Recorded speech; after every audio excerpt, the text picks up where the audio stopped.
الحمدللہ رب العالمین والعاقبۃ للمتقین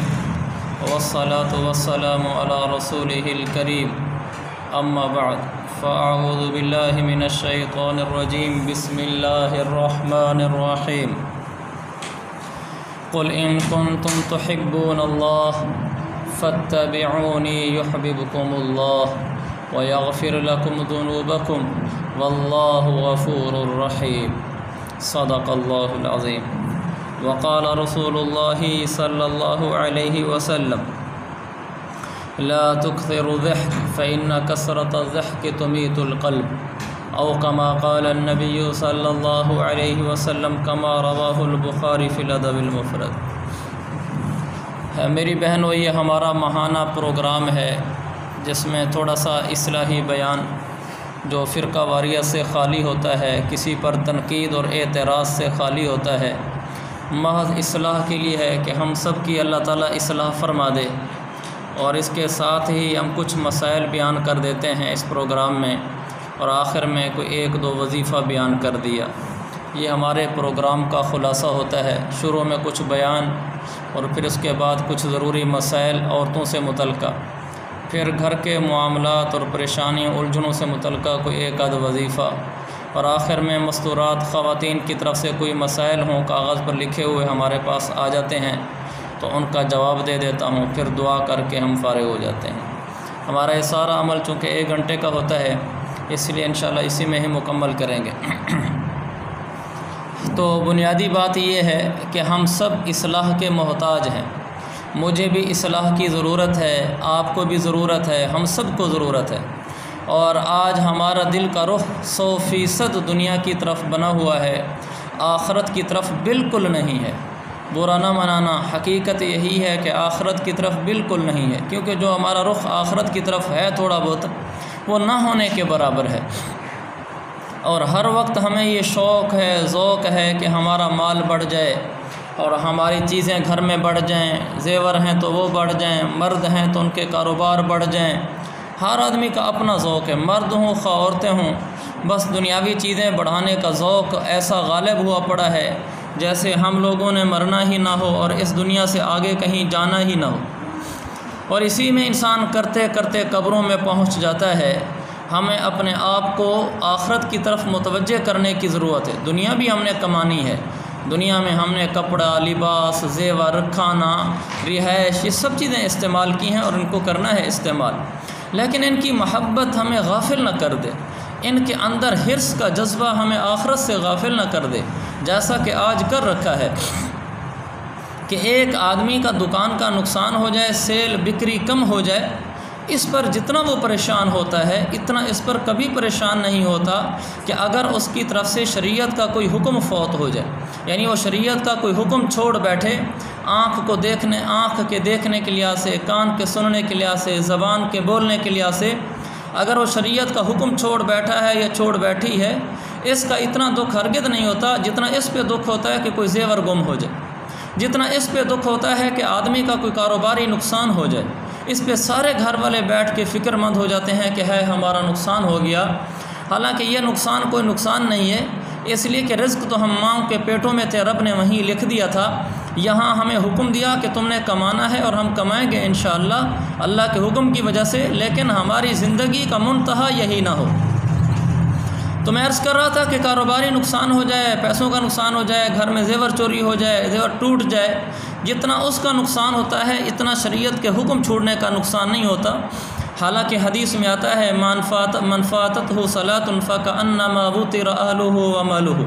جس آدمی کی نماز چھوٹ گئی اس کا تو یہ حال ہو گیا جیسے اس کے گھر بار بال بچے سب اس سے جدا ہو گئے، سب اس سے بچھڑ گئے اور اس سے ہلاک ہو کر ختم ہو گئے، اور یہ بیچارہ تنہ تنہا چلا گیا، تنہ تنہا رہ گیا، جیسے مثلاً کوئی زلزلہ آیا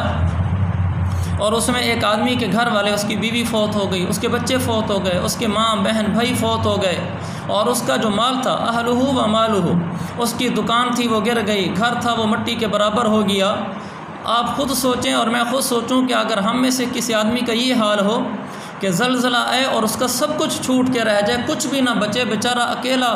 جو کل کا امیر تھا آج کا کنگال بنا کھڑا ہے کہ شام کی روٹی کے لیے بھی لوگوں سے پیسے مانگنے پڑیں گے کہ کچھ نہیں ہے، یہ کتنے صدمے کی بات ہے۔ اس سے زیادہ صدمہ تو اس کو ہونا چاہیے، حدیث میں من فاتتہ صلاۃ او صلاۃ العصر، کہ جس کی نماز فوت ہو جائے اس کو بھی اتنا ہی صدمہ ہونا چاہیے، اور یہ ہمارے ہاں آج نہیں ہے۔ اور ہمیں ضرورت ہے اس بات کی کہ ہمارا رخ آخرت کی طرف ہو۔ ہمارا بچہ ہماری بچی گھر میں کوئی خلاف شریعت کام کی طرف راغب ہو جاتا ہے، ہمیں اس کا کوئی دکھ نہیں ہوتا۔ مثلا بچہ ہے موبائل پہ غلط دیکھتا ہے، بچی ہے نماز چھوڑ دیتی ہے اور شریعت کے مطابق لباس وغیرہ کا کوئی اہتمام نہیں کرتی، شاید ہمیں اس کا اتنا دکھ نہیں ہوگا جتنا اس کا دکھ ہوگا کہ وہ کہے میں سکول پڑھنے نہیں جاتی، میں سکول نہیں پڑھتا، بس میں ایسے ہی گھر میں فارغ رہوں گا۔ سارا گھر سر جوڑ کے بیٹھ جاتا ہے کہ بچہ اور بچی ضائع ہو گیا، کہ انہوں نے بالکل بغاوت کر دی ہے کہ ہم نے سکول نہیں جانا۔ ٹھیک ہے، یہ اچھی بات نہیں ہے کہ بچے نے بغاوت کی ہے، لیکن یہ نقصان جتنا ہے اس سے بڑا نقصان یہ ہے کہ ہمارا بچہ اور بچی یہ کہے کہ ہم نے نماز نہیں پڑھنی اور ہم نے شریعت کے حکم پر نہیں چلنا، میں نے آنکھوں سے صحیح نہیں دیکھنا، یہ اس سے بڑا صدمہ ہے۔ لیکن آج گھروں کی فضائیں بالکل ایسے نہیں رہیں، بلکہ گھروں کی فضائیں مال کے نقصان پر تو دکھ کرتی ہیں اور آخرت کے نقصان پر کوئی دکھ نہیں کرتی، اور مال کے بڑھانے کے شوق رہتے ہیں، زیور کے بڑھانے کے شوق رہتے ہیں، گھر کے بڑھانے کے شوق رہتے ہیں۔ ہم مردوں کو دکانیں بڑھانے کے، کاروبار بڑھانے کے، آمدنیاں بڑھانے کے، گریڈ اپ کرانے کے جذبے رہتے ہیں، اور ایسے رہتے ہیں کہ آخرت سے غافل ہو جاتے ہیں۔ اس کو اللہ تعالیٰ نے ہمیں جھنجھوڑا ہے۔ اللہ تعالیٰ نے فرمایا ایسی حرص نہ پکڑو کہ تم اسی حرص میں پریشان ہو کر مر کے قبروں میں جا پہنچو۔ اس پر اللہ تعالیٰ نے سورۃ التکاثر میں فرمایا الہاکم التکاثر، لوگوں تمہیں زیادہ مال بڑھانے کے شوق نے غفلت میں ڈال رکھا ہے، تمہیں یہ غفلت ہے ہر وقت کہ زیادہ زیادہ زیادہ۔ کیا چیز زیادہ؟ قرآن نے یہ نہیں بتایا، قرآن نے صرف اتنا کہا ہے کہ زیادتی کے شوق نے، وہ مال کی زیادتی ہو سکتی ہے، وہ عزت کی زیادتی ہو سکتی ہے، وہ عہدے کی زیادتی ہو سکتی ہے، اور وہ انسان کے اختیارات کی زیادتی ہو سکتی ہے، گھر میں دوسروں سے زیادہ ہو جانا، صحت میں زیادہ ہو جانا، رنگ شکل و صورت حسن میں دوسرے سے زیادہ ہو جانا، مال اموال میں کاروبار میں زیادہ ہو جانا، گھر کی چیزوں میں برتنوں میں زیادہ ہو جانا، گھر کے کمروں کے لحاظ سے فرنیچر کے لحاظ سے دوسروں سے ہم زیادہ ہو جائیں۔ کہ یہ جو زیادتی کے شوق ہیں یہ تمہیں اس قدر غافل کیے ہوئے ہیں کہ اسی شوق میں تمہارے دن ہوتا ہے، اسی شوق میں تمہاری رات ہوتی ہے، حتیٰ زرتم المقابر، یہاں تک کہ تم موت کے گھاٹ اتر جاتے ہو، اور تمہارے دل میں مرنے سے پہلے بھی یہی جذبے ہوتے ہیں کہ خیر ہے، شریعت کی تو خیر ہے لیکن مال کب بڑھے گا، شریعت کی تو خیر ہے، اللہ بخشنے والا ہے، میرا گھر باقی گھروں سے کیسے اچھا ہوگا، میرا زیور باقی گھروں سے، میرے کپڑے باقی گھروں سے، میرا کاروبار باقی دوستوں سے، میری چیزیں باقی دوستوں سے کیسے زیادہ ہوں گی، کب زیادہ ہوں گی، وہ دن کب آئے گا جب ہمارے پاس مال ہی مال ہوگا۔ کہ اسی ادھیڑ بن میں، اسی سوچ بچار میں، اسی غور و فکر میں، انہی سوچوں میں تم پلتے ہو، جوان ہوتے ہو، حتیٰ کہ بوڑھے ہو جاتے ہو، اسی میں جاگتے ہو، اسی میں سوتے ہو۔ تم نہیں دیکھتے کہ میرا یہ جذبہ کہیں مجھے شریعت سے دور تو نہیں کر رہا، مال کمانے کا۔ میں مال کمانے کی نفی نہیں کر رہا، میں زیور اور کپڑے کی نفی نہیں کر رہا، میں گھر کے فرنیچر کی نفی نہیں کر رہا، یہ چیزیں شریعت نے نہیں روکیں، لیکن میں اس کی نفی کر رہا ہوں کہ مال کمانے کی ایسی دھن کہ پتہ بھی نہیں کہ حلال کما رہا ہوں، حرام کما رہا ہوں، زکوٰۃ بھی دے رہا ہوں کہ نہیں دے رہا، کھیت ہیں تو عشر ادا ہو رہا ہے کہ نہیں ہو رہا، ڈیوٹی ہے تو شریعت کے مطابق ادا ہو رہی ہے کہ نہیں ہو رہی، اختیارات ہیں تو شریعت کے موافق استعمال ہو رہے ہیں کہ نہیں، گھر میں فرنیچر کا ذوق ہے، چیزوں کا ذوق ہے، کہیں ان چیزوں کا ذوق اللہ سے غافل تو نہیں کیا ہوا، مجھے تکبر میں تو نہیں ڈال رہا، اپنے سے غریب لوگوں کو میں حقیر تو نہیں جان رہی، اور اپنے سے مال میں بڑے ہوئے لوگوں کو عظمت کی نگاہوں سے، رشک کی نگاہوں سے تو کہیں نہیں دیکھ رہی۔ ان چیزوں کی نفی ہے، ورنہ دنیا میں رہنا تو ہماری مجبوری ہے اور ہم نے یہاں ان چیزوں کو استعمال کرنا ہے، مگر مجال ہے کہ ان کی محبت ہمیں نماز چھوڑنے دے، مگر مجال ہے کہ ان کی محبت ہمیں کسی کو حقیر جاننے دے، ان کی محبت ہمیں اللہ سے دور کرنے پہ، ہم ایسا ہرگز نہیں ہونے دیں گے۔ ہم مال کمائیں گے مگر اللہ کے حکموں کو سامنے رکھ کر، ہم گھروں میں چیزیں بھی خرید کر لیں گے لیکن اللہ کی اطاعت کے مطابق، اور لوگوں کو حقیر نہ سمجھ کر، اور دل کی سوئی آخرت کی طرف اٹکائے رکھیں گے کہ ایک دن مر جانا ہے، یہاں سے چلے جانا ہے، یہاں سے روانہ ہو جانا ہے۔ اس پر اللہ فرماتا ہے الہاکم التکاثر حتی زرتم المقابر، لوگوں تمہیں غفلت میں ڈال رکھا ہے ان زیادتیوں کے شوق نے، یہاں تک کہ تم قبریں جا دیکھتے ہو۔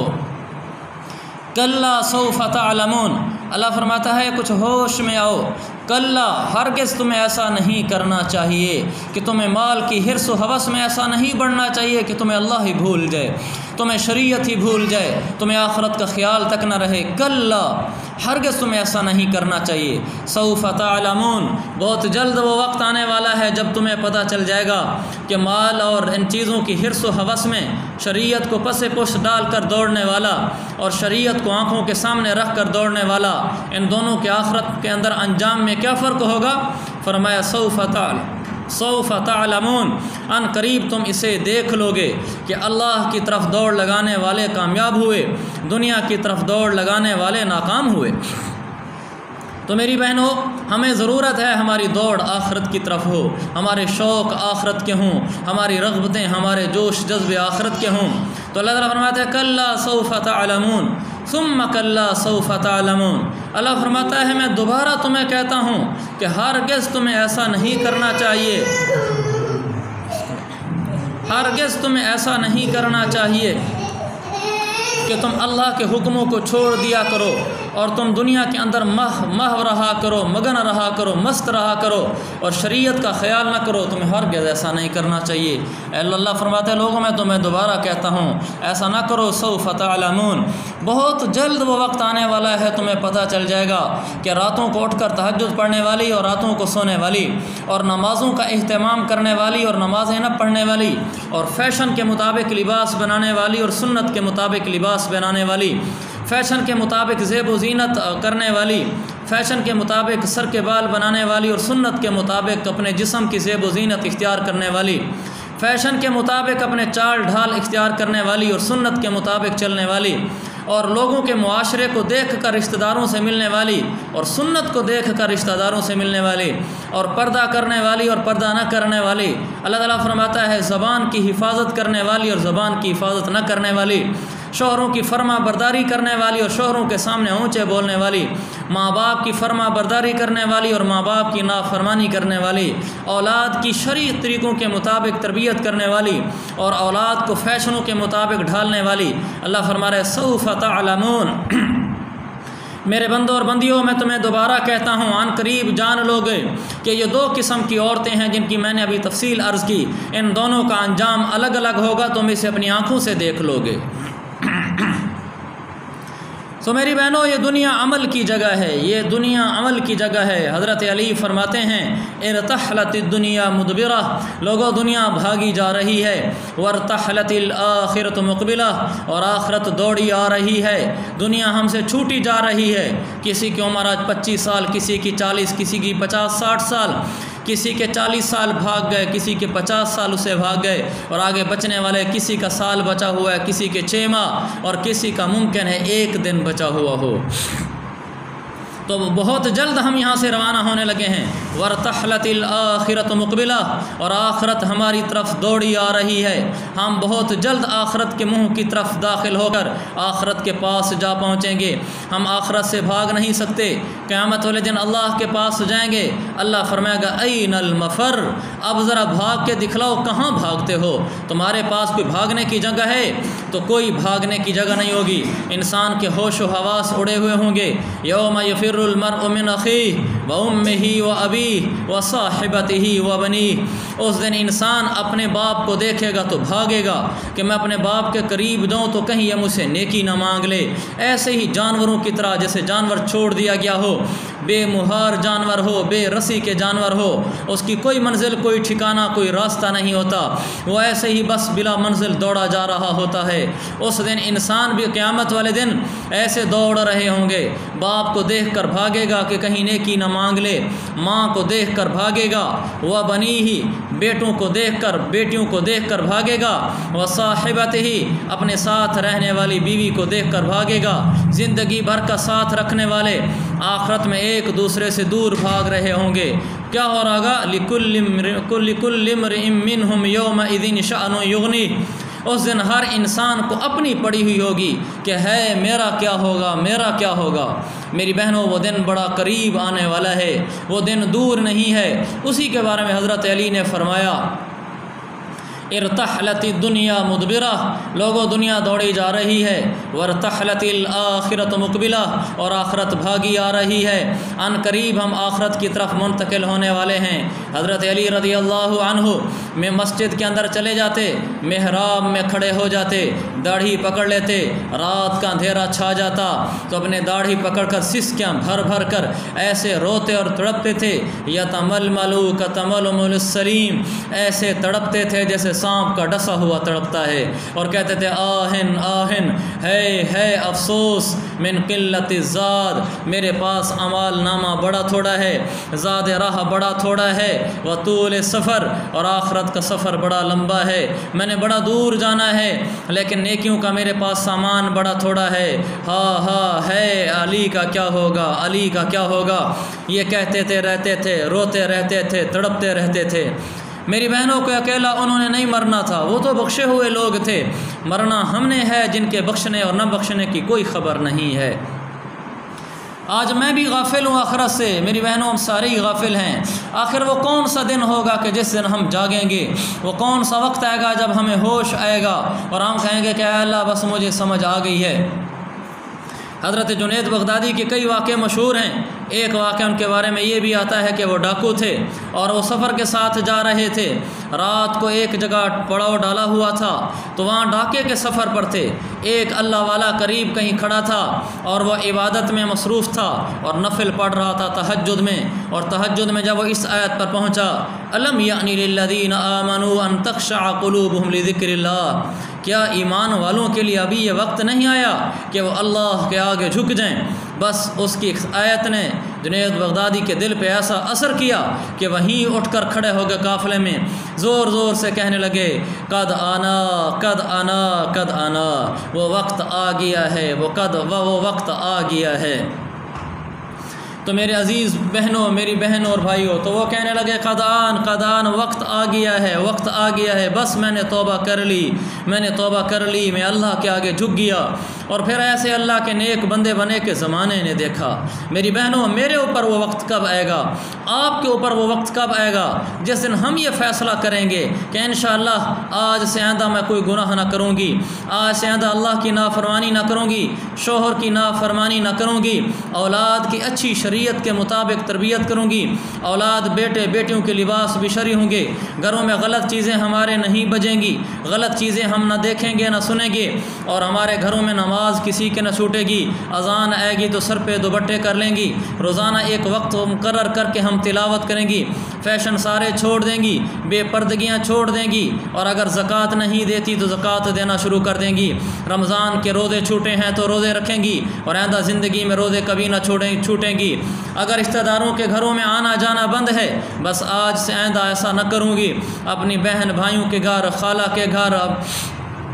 جو ہمارے قریبی رشتہ دار ہیں جن کے گھروں میں جانے کا ہمیں شریعت نے حکم دیا ہے، ان کے گھروں میں آنا جانا اگر بند ہے، بول چال بند ہے، خوشی غمی میں شرکت بند ہے، بس آج سے آئندہ ایسا نہ کروں گی، میری صلح ہو گئی، میری صلح ہو گئی، اے اللہ میں تیری طرف آ گئی، اے اللہ میں تیری طرف آ گئی۔ جب ایسا ہم کر لیں گے پھر اللہ کی رحمت موسلا دھار بارش کی طرح برسے گی، پھر ہم دنیا میں دیکھیں گے کہ ہمیں سکون محسوس ہوگا۔ پھر اللہ تعالیٰ فرماتا ہے، جو آدمی والی من خاف مقام ربہ جنتان، جس آدمی کو یہ خوف لگ جائے کہ ہے میں نے مر جانا ہے، میں نے اللہ کے سامنے اٹھ کر کھڑا ہونا ہے، اللہ تعالیٰ فرماتا ہے میں اسے 2 جنتیں دیتا ہوں، ایک جنت دنیا بنا دیتا ہوں اور ایک تو آخرت میں دوں گا۔ جب انسان اللہ کا نیک بندہ ہو جاتا ہے، اس کی عبادت میں لگ جاتا ہے، اس کی نماز نہیں چھوٹتی، اس کی تلاوت نہیں چھوٹتی، وہ اپنی زبان میں صاف پاک ہو جاتی ہے، شوہر کو تکلیف نہیں دیتی، ماں باپ کو تکلیف نہیں دیتی،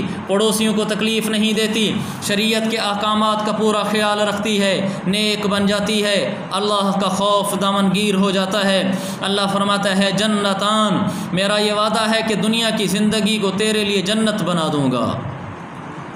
تو میری بہنوں، اگر ہماری زندگی میں دین آ گیا، میں وعدہ کر کے جاتا ہوں آپ سے اس بات کا کہ آپ دیکھیں گی اس بات کو، یعنی میں یقین دہانی کرا کے جاتا ہوں اس بات کی کہ آپ دیکھیں گی کہ آپ کو دنیا میں جنت کا مزہ محسوس ہوگا، دنیا میں سکھ محسوس ہوگا، دلوں کا سکون محسوس ہوگا، دلوں کی راحت محسوس ہوگی۔ اور اگر ایسا نہ کیا، مال و متاع کی حرص و ہوس میں دوڑتے رہے، آنکھوں اور کانوں کو غلط استعمال کرتے رہے، زبان بے لگام ہو کر چلتی رہی، انسان آخرت سے غافل ہو گیا، پھر اللہ تعالیٰ فرماتا ہے وَمَنْ أَعْرَضَ عَنْ ذِكْرِي فَإِنَّ لَهُ مَعِيشَةً ضَنْكًا۔ جو آدمی میرے دین سے منہ موڑ لیتا ہے، پھر میں رب ذوالجلال بھی اس کو یہ دھمکی سنا دوں کہ میں اس کا جینا تنگ کر دیتا ہوں۔ مال ہو سکتا ہے، ڈگری ہو سکتی ہے، گھر میں خوشحالی مالی لحاظ سے آ سکتی ہے، لیکن دل کی دنیا ویران کر دوں گا، دل کی دنیا کو تباہ کر دوں گا، جینا اس کا دوبھر کر دوں گا، ٹینشنوں کا شکار کر دوں گا، پریشانیوں میں پھنسا دوں گا، مصائب میں الجھا دوں گا،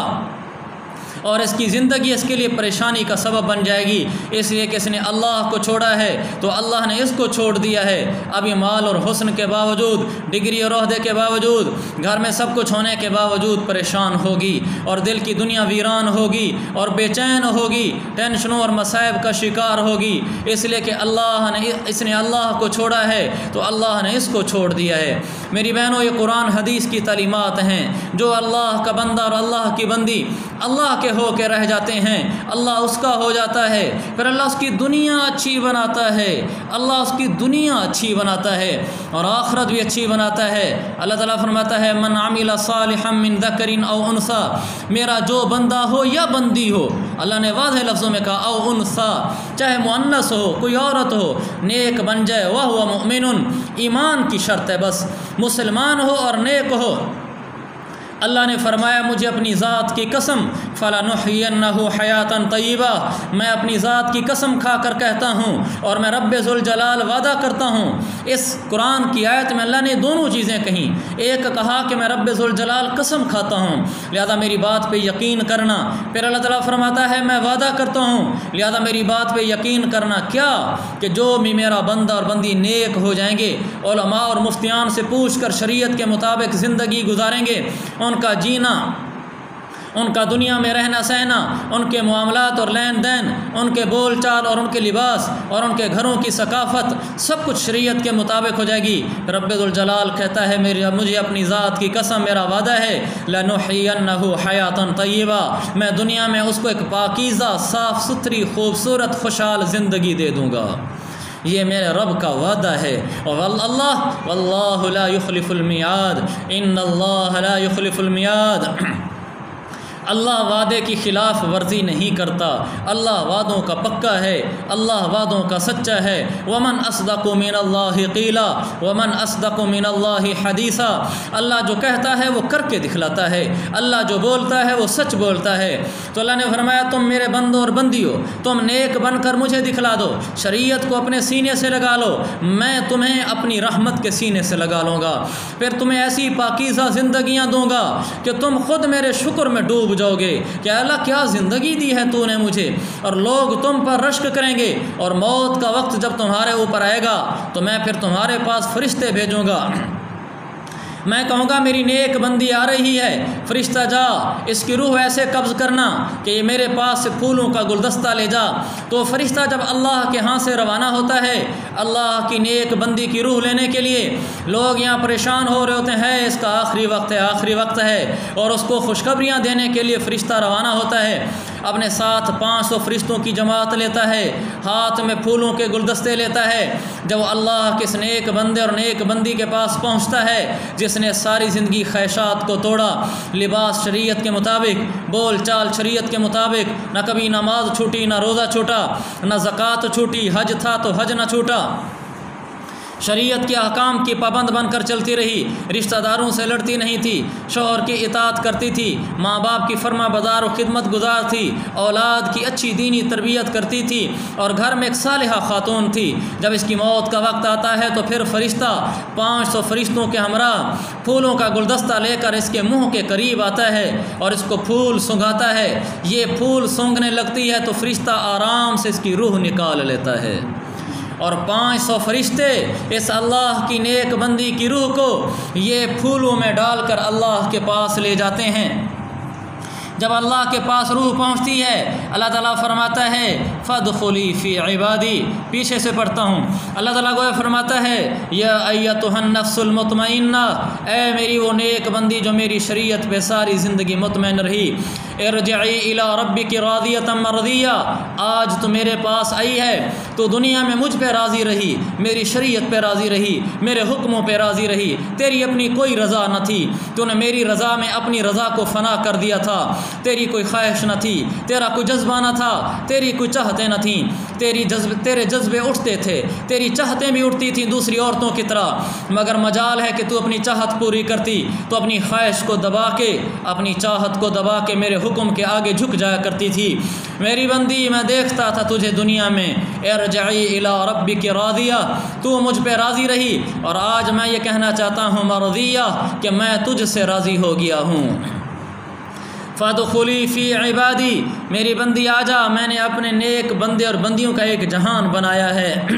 وادخلی جنتی، اس جہان کا نام جنت ہے، آجا میں نے تیرے لیے جنت کا انتظام کیا ہے، جب یہ جنت میں چلی جائے گی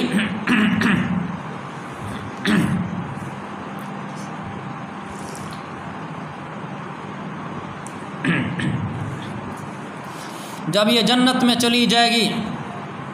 تو چونکہ اس نے دنیا میں روزے رکھے، اس نے دنیا میں نمازیں پڑھیں، شریعت کے حکم کو نہیں توڑا، تو وہاں اللہ اس کو عزت دے گا۔ میری بہنوں، عورتیں بہت سستی کرتی ہیں نماز میں، یہ سب عورتوں کا مجمع ہے، مسئلہ بیان کرنے میں کوئی حرج اور شرم کی بات بھی نہیں۔ نماز پڑھنے میں یہ بات نہیں ہے کہ جو ماہواری کے دن ہوتے ہیں ہر مہینے کے، کہ وہ ایک ہی کوئی فکس ہوں، وہ مختلف عورتوں کے مختلف ہوتے ہیں، 3 دن سے کم کسی کے نہیں ہوتے، اگر 3 دن سے کم بلیڈنگ خون آیا ہے تو وہ بیماری ہے، علاج کرائے، نمازیں پڑھتی رہے، اور 10 دن سے زیادہ کسی کے نہیں ہوتے، 10 دن سے 3 دن سے لے کر 10 دن کے درمیان تک، کسی کے 4 دن، کسی کے 6 8 مختلف، 4 دن سے لے کر 10 دن تک، کسی کے دن کچھ بھی ہو سکتے ہیں۔ تو ان دنوں کا علماء سے پوچھیں کہ ان دنوں کا حساب کیسے لگانا پڑتا ہے، کہ کب پتہ چلے گا کہ مجھے پاکی حاصل ہوگی اور مجھے فوراً ابھی بلا تاخیر نماز پڑھنی چاہیے۔ کتنی بہنیں ایسی ہوتی ہیں جن کے شام کو پاکی ہو جاتی ہے عشاء کے بعد، اور وہ عشاء کی نماز چھوڑ دیتی ہیں کہ کل صبح سے شروع کریں گی، اور مغرب کے ٹائم پاکی ہو جاتی ہے، بس کل صبح سے نہا کر نمازیں شروع کریں گی، رات کے 12-1 بجے بھی پاکی ہو جائے اسی وقت غسل کر کے نماز پڑھنا لازمی ہوتی ہے۔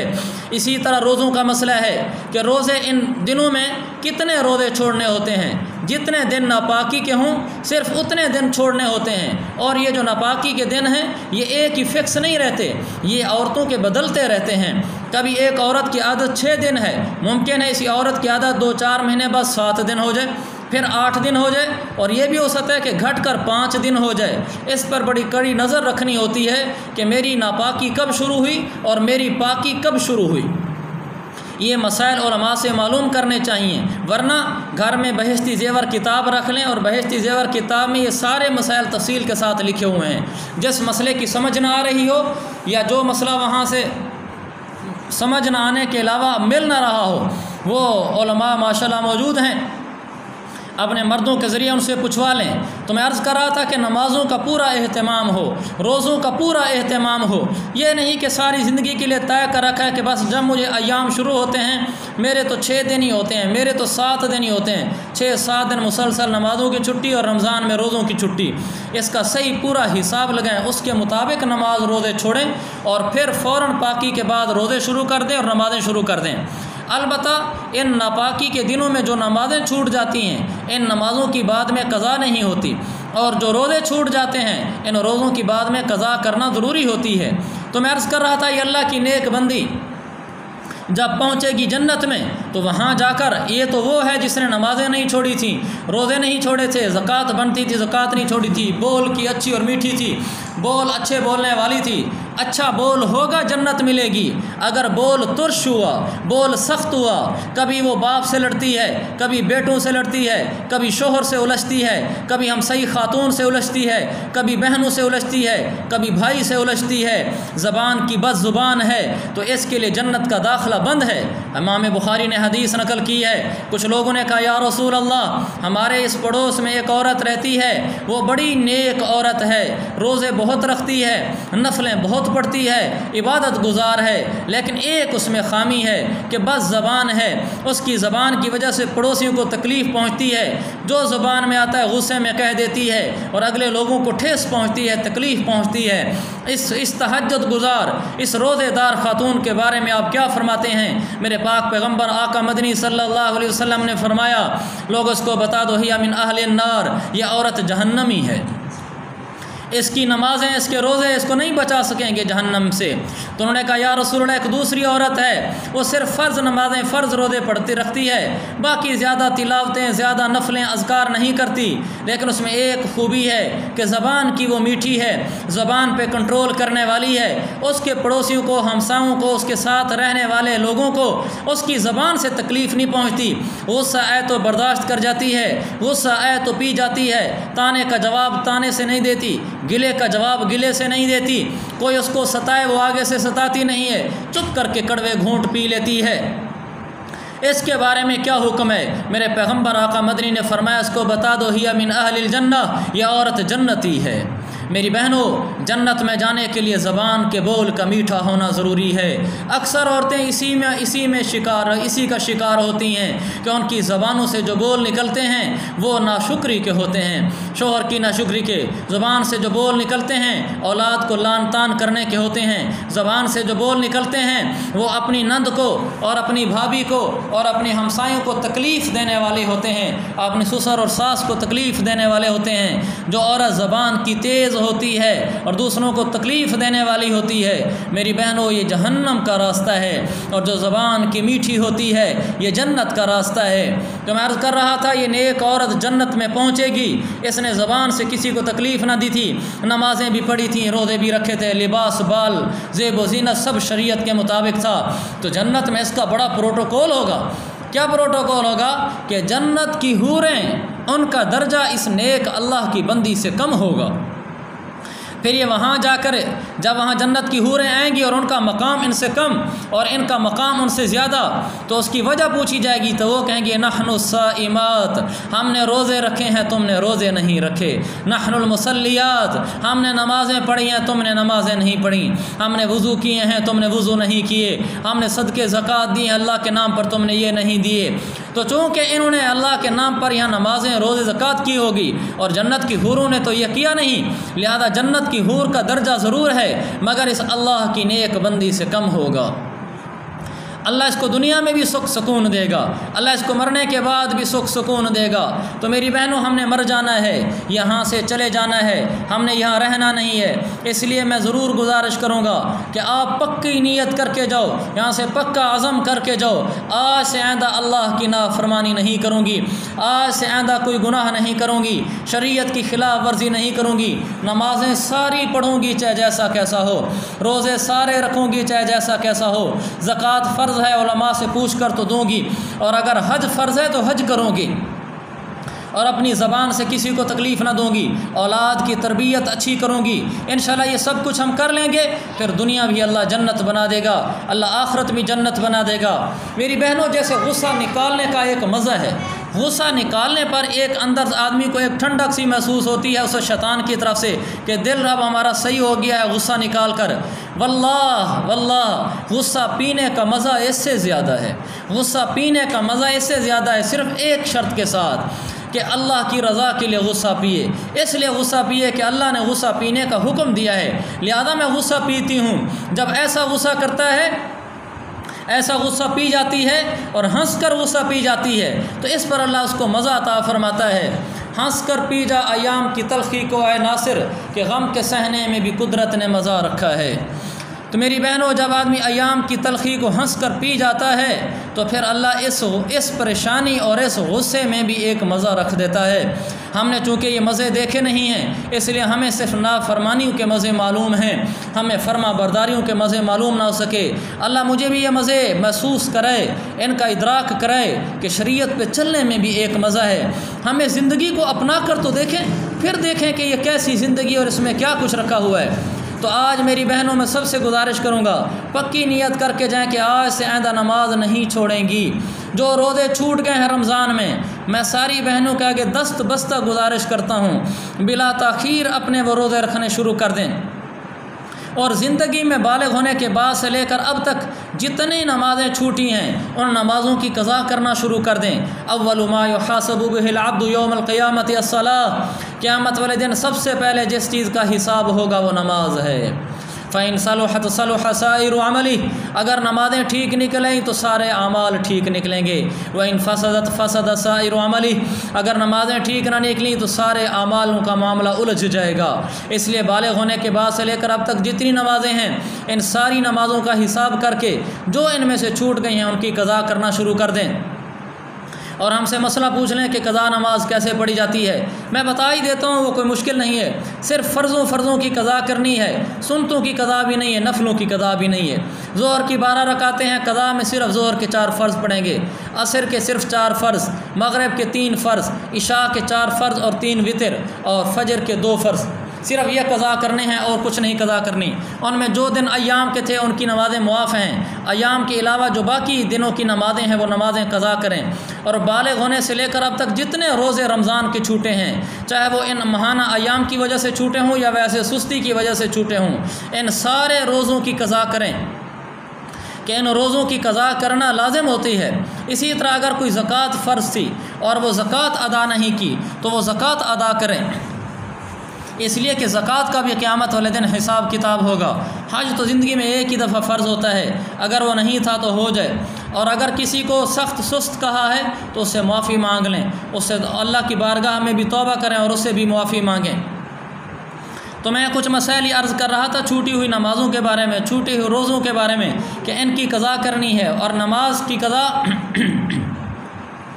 صرف فرضوں کی کرنی ہے، اور عشاء کی نماز میں وتر کی بھی کرنی ہے، اور اس کا موٹا سا اندازہ لگا لینا ہے کہ کتنی نمازیں میری قضا ہوئی ہوں گی۔ اس کا ایک موٹا جھکتا ہوا اندازہ لگا کر مثلا فجر کی میری 500 نمازیں قضا ہوئی ہوں گی، اور ظہر کی میری 1000 نمازیں قضا ہوئی ہوں گی، عصر کی میری 200 قضا ہوئی ہوں گی، لیکن اس کا پوری طرح باقاعدہ حساب لگایا کہ اس سے زیادہ نہیں ہوگی، پھر ان روزوں کو قضا کرنا شروع کر دے۔ اور پھر میں اس مسئلے کو دوبارہ عرض کروں گا کہ جو ماہانہ ایام کی نمازیں چھوٹتی ہیں اس کا پورا حساب معلوم کریں کہ کب نمازیں چھوڑنا جائز ہوتا ہے اور کب نمازیں پھر خون بند ہوتے ہی پاک ہونے کا حکم لگ جاتا ہے اور نمازیں فوراً شروع کرنی ہوتی ہیں۔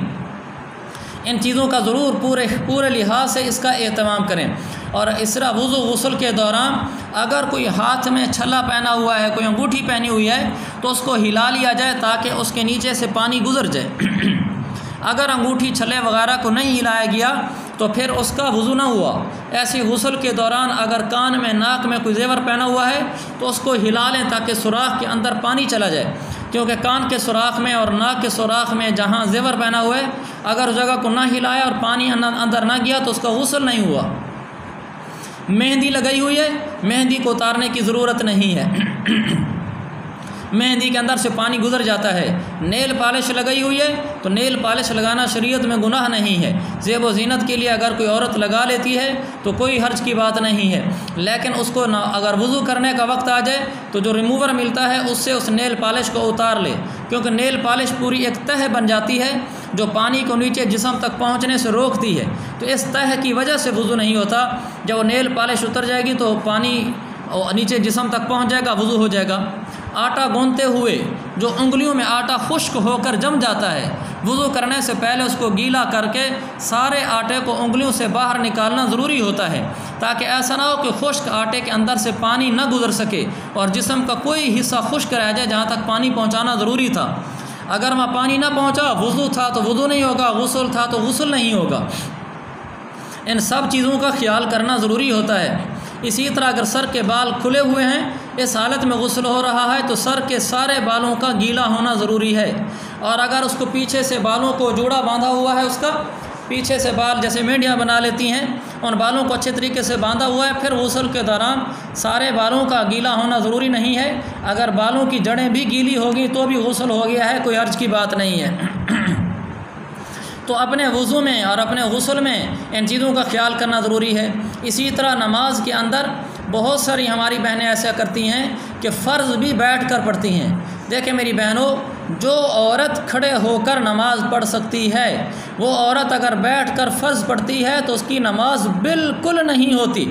اس کی پڑھنی نہ پڑھنی برابر ہے۔ بہت ساری عورتیں سستی کی وجہ سے بیٹھ کر نماز پڑھ لیتی ہیں۔ اگر ہمت نہیں ہے، تھکی ہوئی ہیں تو فرض کھڑے ہو کر پڑھ لیں، جیسے مثلا ظہر کے 12 رکعتوں میں سے 4 فرض ہیں تو 4 فرض کھڑے ہو کر پڑھ لیں، باقی سنتیں نفلیں بیٹھ کر پڑھ لیں۔ بہتر تو یہ کہ ساری نماز کھڑے ہو کر پڑھیں، ورنہ آخری درجہ یہ کہ سنتیں نفلیں چلو بیٹھ کر پڑھ لیں لیکن فرض کھڑے ہو کر پڑھ لیں۔ اور کھڑے ہو کر پڑھنے کے اندر بھی جب رکوع میں جاتی ہیں تو رکوع کے بعد سیدھا کھڑا ہونا ضروری ہوتا ہے۔ بعض بہنیں رکوع کے بعد سیدھا کھڑی نہیں ہوتی، بس تھوڑا سا سر اوپر کیا اور وہاں سے نیچے چلی گئیں، اس سے نماز نہیں ہوتی۔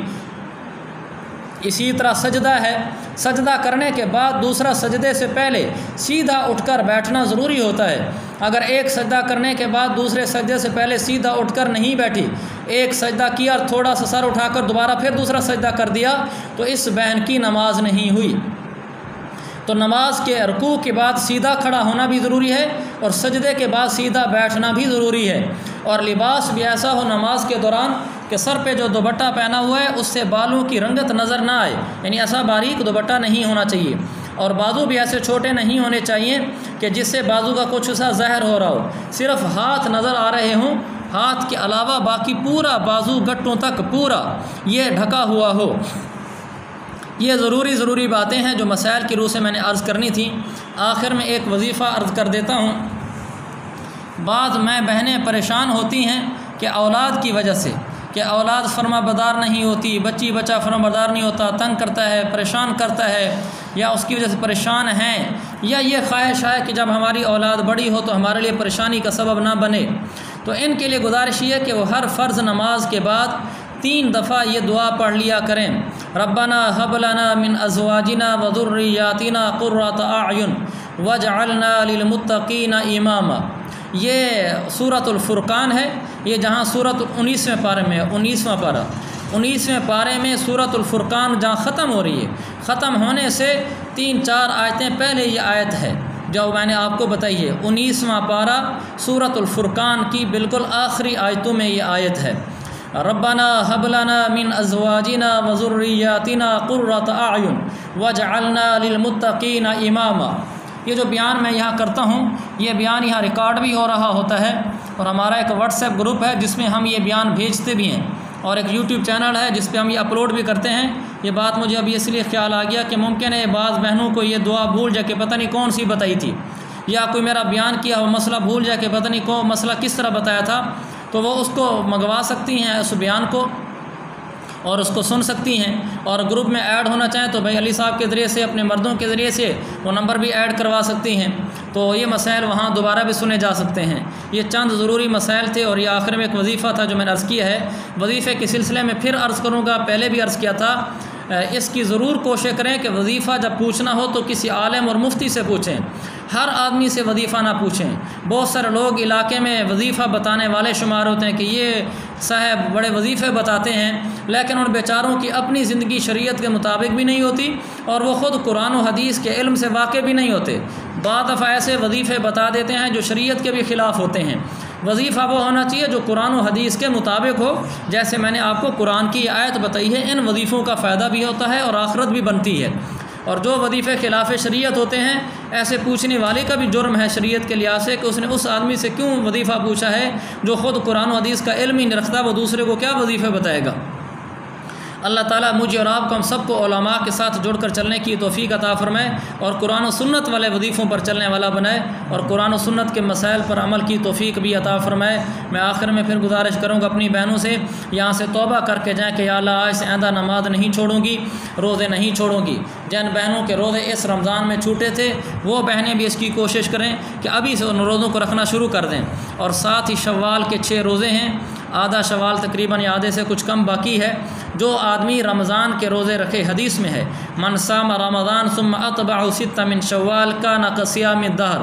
جو آدمی رمضان کے روزے رکھے اور اس کے بعد شوال کے اندر 6 روزے رکھ لے۔ یہ 6 روزے لگاتار رکھنے ضروری نہیں ہیں، بس شوال کے مہینے میں 6 روزے ہو جائیں، چاہے وقفے سے ہو جائیں۔ تو جو آدمی رمضان کے روزے رکھے، شوال کے 6 روزے رکھے، میرے پاک پیغمبر علیہ السلام نے فرمایا کان کصیام الدہر، وہ ایسے ہوگا جیسے اس نے ساری زندگی روزے رکھے ہوں۔ تو اس کے نام اعمال میں ساری زندگی کے روزے قیامت والے دن لکھے ہوں گے۔ تو میں اپنی بہنوں سے گزارش کروں گا وہ رمضان کے روزے جو چھوٹ گئے تھے ان کے وہ بھی رکھ لیں، اور شوال کے 6 روزے بھی رکھیں، تاکہ ہمارا شمار ان لوگوں میں ہو جائے جن کے زندگی بھر روزے لکھنے کا ثواب حاصل کرنے والے ہوں۔